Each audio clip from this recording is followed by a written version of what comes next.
The man suddenly realized that the woman in front of him might not be human. Just moments ago, a piece of glass had cut her thigh, but all she did was press a piece of gauze against the wound. In no time, the skin on her leg was completely healed, and that wasn't even the most incredible part. Late at night, a bored Leonard decided to ask her to watch a movie with him. However, Giselle, who already had the movie stored in her memory, immediately started reciting the plot. Leonard quickly stopped her, saying that spoiling the story ruined all the fun and that watching a movie should feel fresh and surprising. Seeing his reaction, Giselle explained that there was a button on the back of her neck. If he held it down for a few seconds, it would reboot her, erasing her memory of the movie. Without thinking much about it, Leonard rebooted her. What seemed like a harmless act ended up having unforeseen consequences. From the moment Giselle was rebooted, it was as if she bypassed certain safety protocols. Her feelings toward Leonard began to grow increasingly intense. Not long after, Leonard received devastating news. His wife's condition had worsened, and they still hadn't found a suitable heart for her transplant. Helpless and overwhelmed, Leonard retreated to the garage, consumed by frustration. From a distance, Giselle noticed something was wrong. She approached him, trying to comfort him, but her actions became increasingly intimate. Leonard felt torn. On one hand, he was consumed with guilt over his wife. On the other,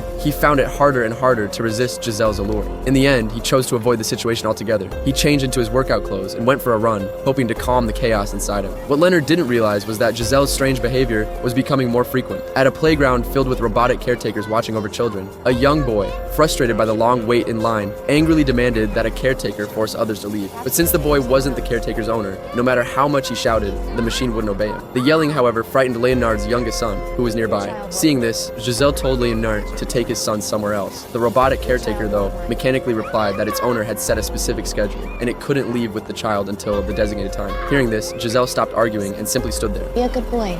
Shut up and go on the slide. Every robot in the vicinity turned to look in her direction. Your primary user has lowered your civility by too much.